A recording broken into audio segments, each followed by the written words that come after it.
Namaskaram. Namaskaram to everyone, wherever you are.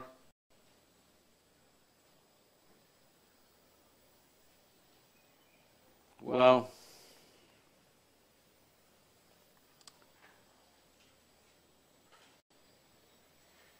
right now,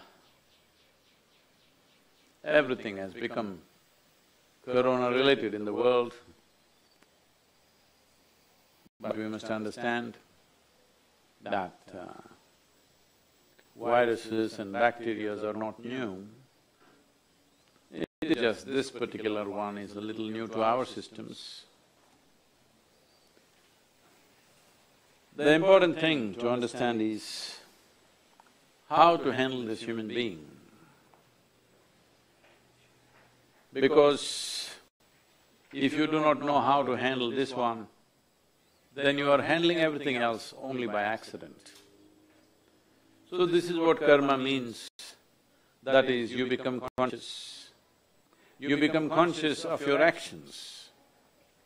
Physical action, psychological or mental action, emotional action and energy activity, you become conscious of all this.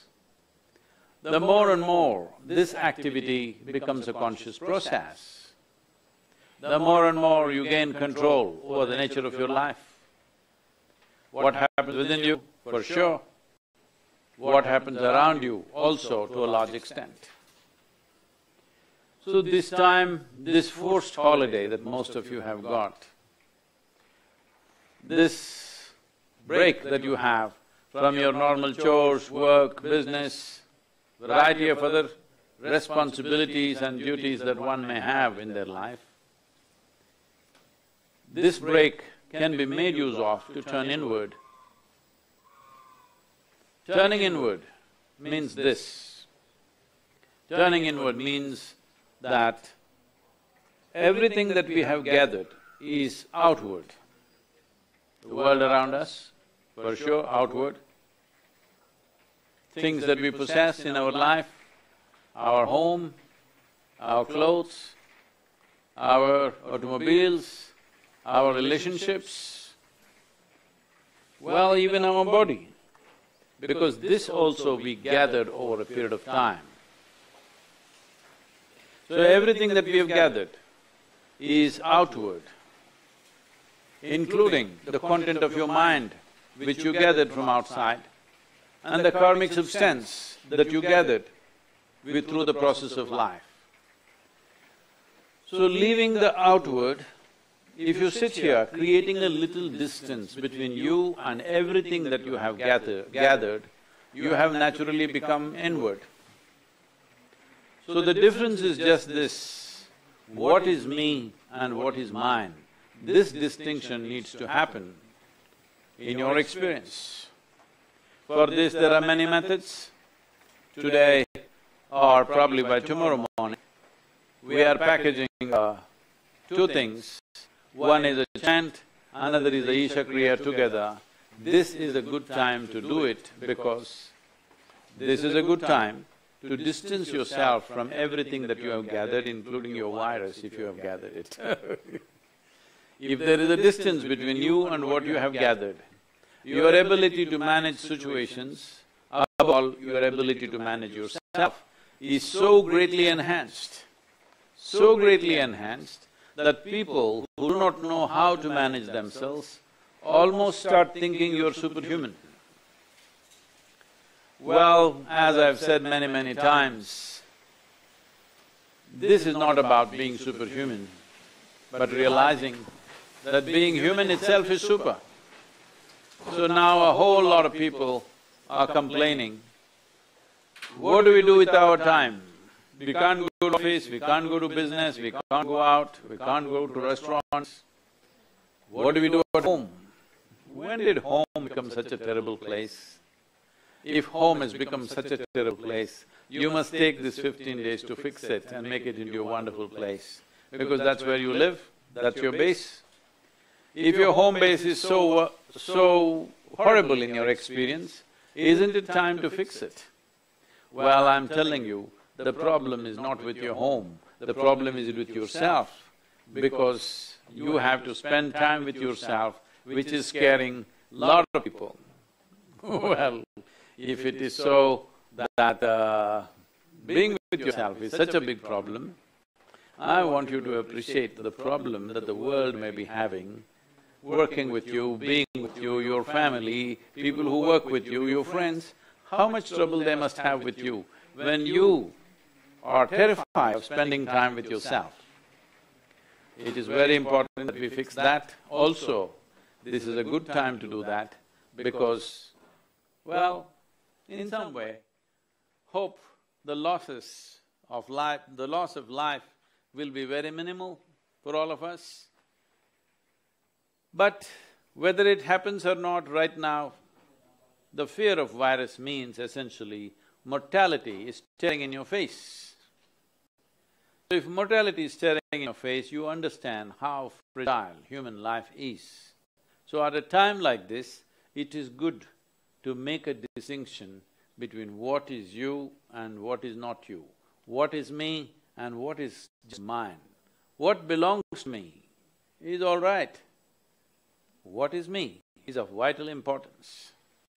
Whatever may belong to you, you may spend a lifetime gathering things, but well, there is no container service at the end of your life. So we have come here with a limited amount of time and energy. Now there is a reminder of our mortal nature by a microorganism. Well, I want you to understand that the organism is not against you, it is just trying to make its life. Unfortunately, its aggressive way of making life takes your life. Like human activity, human beings in search of their well-being, how they've destroyed life on this planet, how they're threatening the very life of the planet itself. Not with bad intention, of course, just with the intention of living well. So similarly, the virus just wants to thrive and you are the host. It is just doing what we are doing to the planet, that's about it, nothing more, nothing less. But it is right now not a time to philosophize and remind ourselves of this and that. Right now, your fundamental responsibility is to stay alive and to keep everybody around you, especially those who are vulnerable, alive. We have to pass this test. This will only happen out of responsible action. Right now in India, nearly the entire country is like going into lockdown in the next 24 hours, I think. Till 31st, that means nearly 10 days or 9 days. Well, instead of going half-hearted at these things, it is better to go full hog. That's what government has decided. The state governments have also made up their minds on this. So, airlines are all grounded, trains are cancelled, no public transport, except a few essential services, everything is down. This resolve is very necessary to make this into a successful process. Otherwise, half-hearted resolve just causes substantial amount of trouble without results. We must go all out and we must be ready for a 2 or 3 week lockdown. I know this is very expensive economically, in terms of business, in terms of livelihoods, many problems are there. But all these problems are better than being dead. Being alive is the most important thing. Problems we will handle, we will pick up the pieces of our life after this situation is over and see how to build back our lives. Institutions, businesses, individual people, everybody will take the hit. But it is important that we do not allow people to die. We do not allow people to perish simply because of irresponsible action. It's extremely important that you stay alive. That's the most important thing right now. Rest of it, we will see later. But at the same time, the economic activity need not 100% stop. Today is the era of… this is a time of technology. With this, a whole lot of things can be kept going. Not all of it, at least parts of it can be kept going. let us not panic, let us not create distress, because if you worry too much, you will double the trouble, that's all that happens. There's already enough trouble. Don't multiply the trouble in your mind and create panic and fear. We will deal with this to the best of our abilities. Our commitment, our focus should be that least amount of mortality should happen. We should not allow widespread deaths to happen because of this virus. This is a responsibility both in India and rest of the world, every society and every individual must take. I thought there are questions from various people. Namaskaram, Sadhguru. The first question is from Ritika. Sadhguru. Where is she from? She is from Bangalore. Sadhguru, I recently read that in Italy, dolphins are coming closer to the shore. In Poland, deers are walking on the street. In China and many other countries, pollution has come down. Is it nature's way of teaching us a lesson?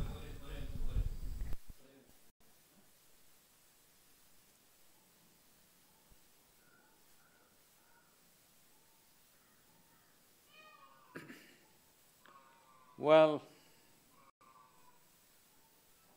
we are referred to as human beings. No other creature on this planet is referred to as a being. We are human beings. That means the basic qualification is we know how to be. Unfortunately, humanity is going about trying to defy this. Well, I've been saying this in many ways. If we don't learn to do things right consciously, nature will teach it to us in a very cruel way. The most important thing in all this is population itself. Right now, what is it that is bothering us with this corona? There is the density of population which makes it jump all over the place. But nobody wants to address. Generally, leaders in the world have not addressed this because nobody wants to go against religious groups who are always against this for whatever reason. This is going on for too long. So one basic thing is population. This is really the only problem if you ask me. That is, we are nice but we're just too many. Now, we took death into our hands with medical sciences, vaccinations and everything. Once we take death into our hands, it's just simple sense to take birth also into our hands. Birth, we believe, is God's work. Death, we want to ensure we are responsible for it and we will handle it. Birth also should be handled with the same thing. If death is postponed, birth needs to be postponed, this is an important thing. The human footprint has become so big, so very big, that there is no room for other creatures to live. Now, this may not be scientifically correct, probably it is not, but suppose you were a virus. Suppose you were a virus and you live in other animals and animal population is going down and down. Would you not choose a new habitat? Maybe that is what the virus has done because there are not enough animals. One thing is wild animals have dissipated in a very tragic way. Another thing is every day other animals are being slaughtered. In a year, we are slaughtering over 70 billion animals for food. 7 billion people, killing 70 billion animals across the world. I'm sure we are not eating that much, but that's how wantonly we are living. So, if the animal hosts are disappearing, maybe the virus is mutating to live in a human being. This is not… I'm not talking science, it's just simple logic. If you were a virus, would you not do that? Definitely you would do that because if your habitat is disappearing, you would like to find new habitat, new places to survive. So, in a way, it is, but this is not a time to talk about these things. This is not a time to say, you did this, so this is what is happening to you, you deserve it. No, this is not a time for that. This is a time for sensible action. If people are infected and they're suffering, they need your compassion and attention. This is not a time to talk about all this. But long term, we must think about these things, that if we don't make room for every other creature to survive in this planet, then you will see we will not be able to survive, because our life is not independent of all other creatures, particularly microorganisms. They are very much a part of our life. You can live without your relatives and friends, but you cannot live without microorganisms. They are making so many things happen. For all you know, this virus also may turn friendly over a period of time, because that is how these pathogens work. They are looking for a place to live and thrive. So, their activity is going on a certain way. Is this a teaching? See, in every situation there is a teaching if we are willing to learn. If we are willing to learn, calamities need not happen. Every day, every moment, there is a teaching, there is a learning. But unfortunately, we don't learn, we wait for calamities to happen and then we want to philosophize about it.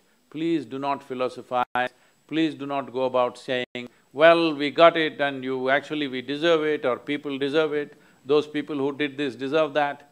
Leave this nonsense, this will not take us anywhere. Right now, the thing is to see how not to carry the virus.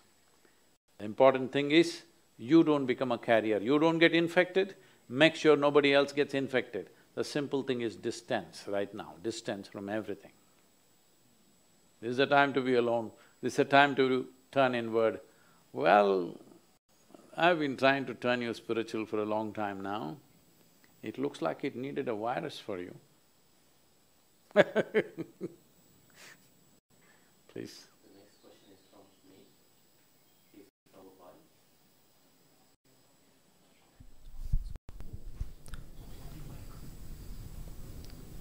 Namaskaram, Sadhguru. Namaskar. Is there anything all the Isha volunteers all over the world can do in making the situation a little better? All these millions of volunteers we have, right now the best thing is to stay off the streets, stay away from people around you, keep 5 to 6 feet distance, and the simple respiratory etiquette that everybody is talking about. Manage this. Right now there's nothing much to do. In the local areas here around Isha Yoga Center, we thought of launching a awareness campaign for the rural folk.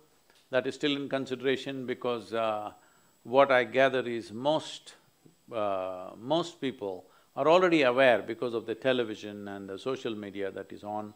So they're pretty well informed, even in rural areas.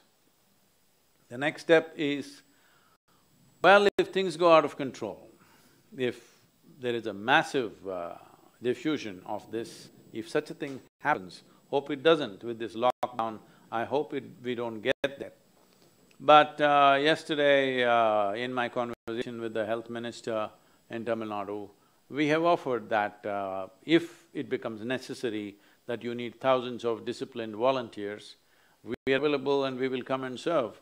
So this commitment we have taken. Similarly, in wherever you are in the world, this is something that you can offer. Well, there's a risk to this, of course. There is a risk going out. You yourself should be extremely disciplined to see that you don't add to the problem. Instead of trying to solve the problem, you should not go there and you yourself become sick and add to the problem. Every person who gets infected is adding to the problem. This is what we need to stop. Right now, the best thing is to stay away from people, stay at home, or if you're not in a city, if you're somewhere in more spacious areas like rural areas or hills or somewhere, it's best to be outdoors rather than indoors.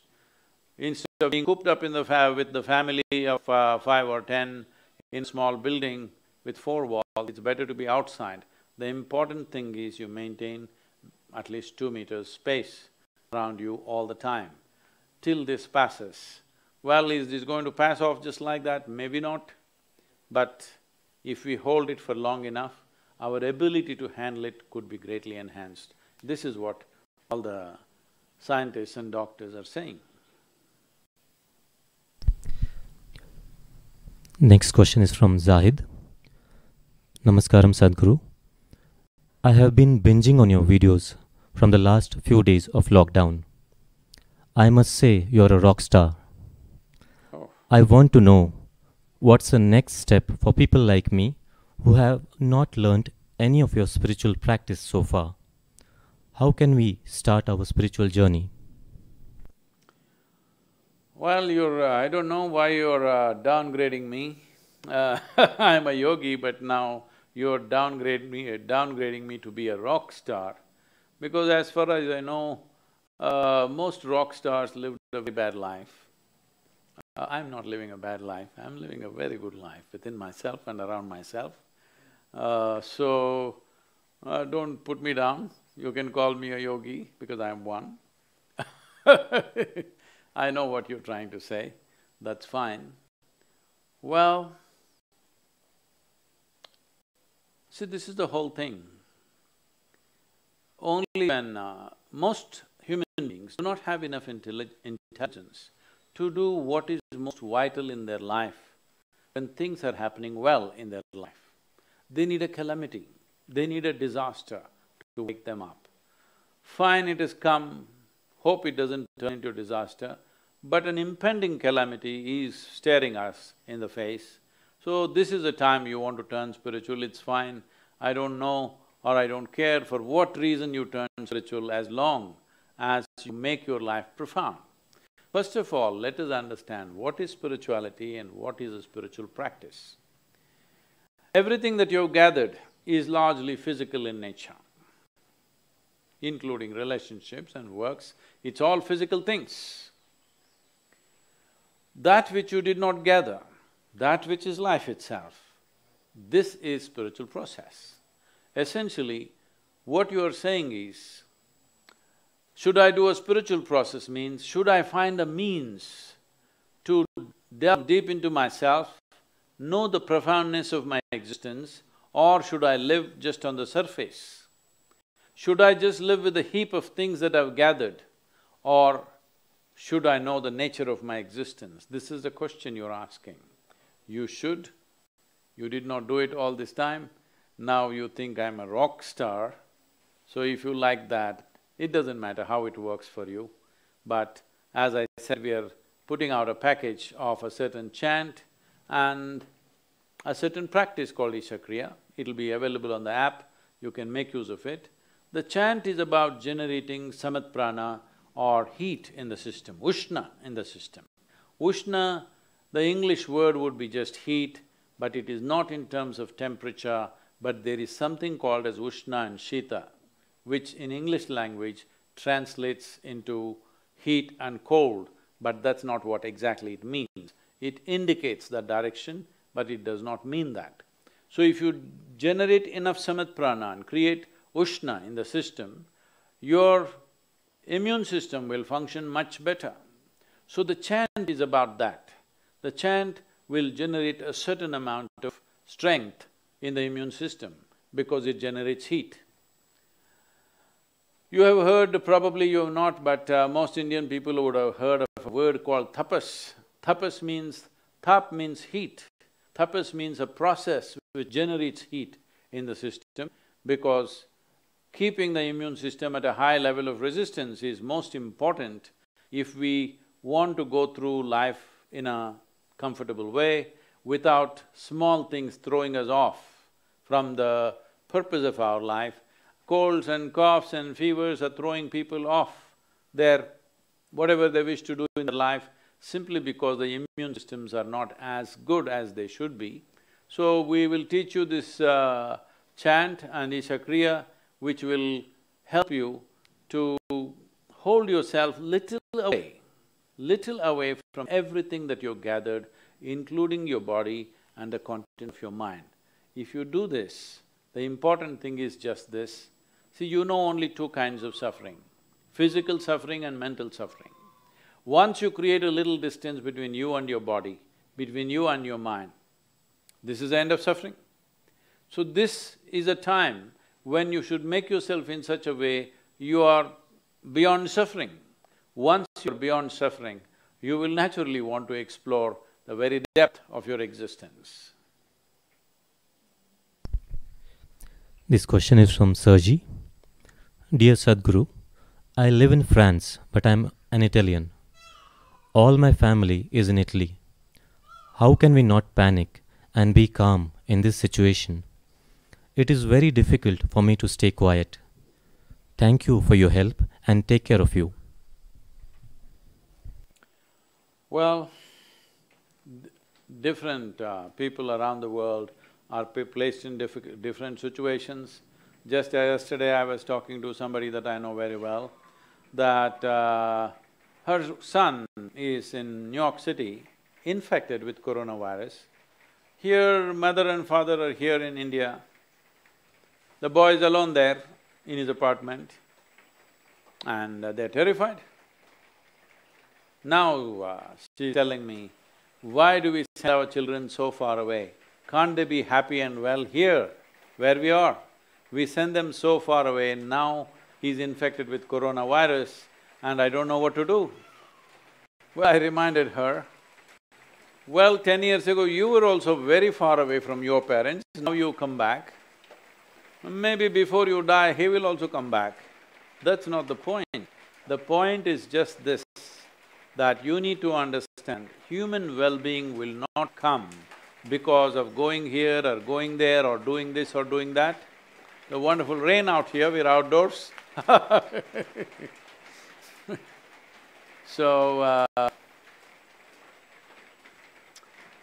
I understand the struggle that people who are dear to you are elsewhere, particularly in a place which is going through throes of infection and I'm sorry, hundreds of deaths per day, definitely you will be concerned.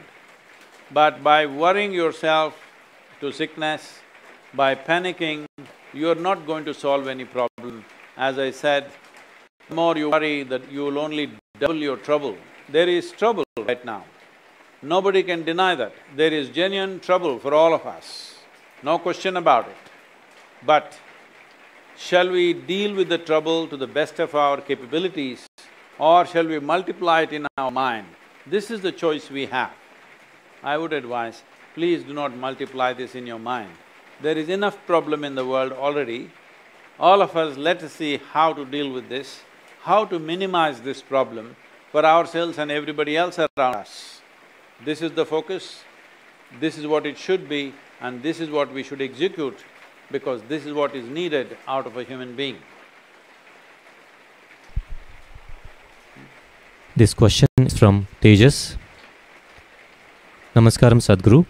I recently read an article mentioning that after the lockdown in China, divorce rate went up. Now that we are starting it in India, do you have any tips for us Indian couples? Well, if your marriages are surviving only because of separation, it's a sad state. Well, at least the virus has made them realize they're in a marriage which actually they did not have, because staying together for a couple of weeks, it's going to break up everything. Well, that means you really didn't have a marriage, you just had an arrangement which was going on because of your absence, not because of your presence. I don't think that will be a big issue in India. I'm sure here, those who have been busy all their lives, they will enjoy being with their families. They will bond well and make their families more meaningful for themselves and for everybody else. That's how we deal with things here. I don't think we have to implant that. When a society becomes absolutely about how to use everything for your well-being, if you're only thinking in terms of how your husband or wife should serve you, whether they're useful for you or not, if this is the constant thought, this kind of thing will happen. Let your life be in such a way that you're always looking at how to make somebody else's life beautiful. You being beautiful is a project that you should finish within yourself, and now your project should be about how to make everybody else's life beautiful. Thank you very much. Let's close here. It's pouring rain. Yoga Yoga Yogeshwaraya Bhuta Bhuta Bhuteshwaraya Kala Kala Kaleshwaraya Shiva Shiva Sarveshwaraya Shambho Shambho Mahadeva